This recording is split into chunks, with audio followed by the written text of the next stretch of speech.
Good morning বন্ধুরা, তোমরা সবাই কেমন আছো? আমি এখন ঠাকুরের দয়ায় একটু পেটে ব্যথাটা কমেছে। তো আজকে সকালবেলা দেখো হঠাৎ করে বর বললো যে ব্রাউন ব্রেড খাবে, স্যান্ডউইচ বানিয়ে। আমি বললাম ঠিক আছে তাই নিয়ে আসো।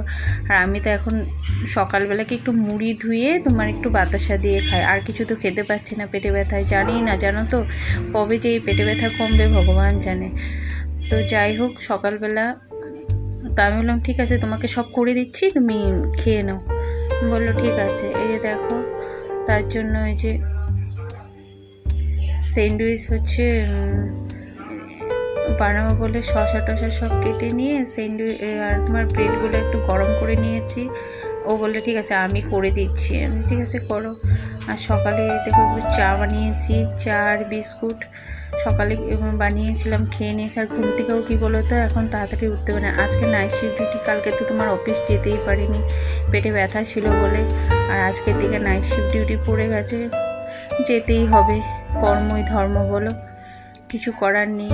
আর দেখো ওই যে ব্রেডগুলো ওকে একটুখানি ছেঁকে দিচ্ছি। আর ওখানে ওই যে তোমার হচ্ছে আলু কী করেছে বলো তো, সেদ্ধ করে তার মধ্যে আর কি দিয়ে করেছে আমি ওটা দেখতেও পারিনি ঠিক। ও নিজেই করে নিয়েছে, কি করবো বলো, ঘরের যদি মানে লোকের যদি শরীর খারাপ থাকে তাহলে তো সব করেই নিতে হবে, কিছু করার নেই। তাছাড়া আমি কী বলতো বসে থাকতে পারি না, খারাপ লাগে। একটা ছেলে মানুষ হয়ে সব করবে আর আমি বসে থাকবো? যতটা পারি উঠে করে দিই। তার মাঝখানে অফিস টফিসও করতে হয়, সবই করতে হয়।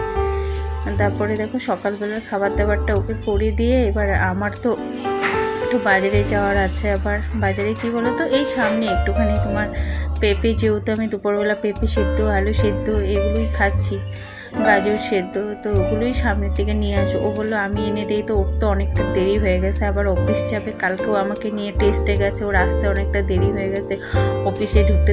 তো রোজ দিন যদি দেরি করে সেখানে ওরাও তো কিছু বলবে যে তোমার রোজ দিন দেরি হয় কেন। আর ছাড়ো আমি নিয়ে আসবো সামনে, তো অসুবিধা নেই। তো ওই যে দেখো ওকে সকালবেলা খাবার দাবার সব করে দিয়েছি। আর ও কী বলেছে, ব্রেডগুলো ছেঁকে টেকে দিয়েছে, ও নিজেই করে নিয়েছে। নিয়ে এবার খেয়ে দিয়ে আস্তে আস্তে ও রেডি হবে, অফিসে যাবে। আর আমি এদিক দিয়ে কী বলতো, রিপোর্টটা তো কালকে নিয়ে আসতে পারিনি, তো ওরা নাকি সন্ধ্যাবেলা দেয়। তো ওদেরকে ফোন করে বলেছিলাম যেরকম শরীর ভালো না, তো সকাল দিকে দিলে আমার খুব সুবিধা হয়। তো ওদেরকে রিকোয়েস্ট করার পরে ওনারা বললো আচ্ছা ঠিক আছে, সকালবেলা ওই 11টা নাগাদ আসো, রিপোর্টটা দিয়ে দেবো। তো যাবো, রিপোর্টটা নিয়ে এসে আবার ডক্টরের কাছে দেখাবো যে কি হলো না হলো সেটা দেখি। এখন দেখি কি হয়, আবার ডক্টরের কাছে দেখিয়ে তারপরে আবার কি বলো তো নতুন করে ওষুধ টষুধ নিয়ে আসি, দেখি কি হয়। জানি না, এত শরীর খারাপ থাকে না, ভালো লাগে না জানো তো। কবে যে শরীরটা ঠিকঠাক হবে ভগবান জানে, আর ভালো লাগে না।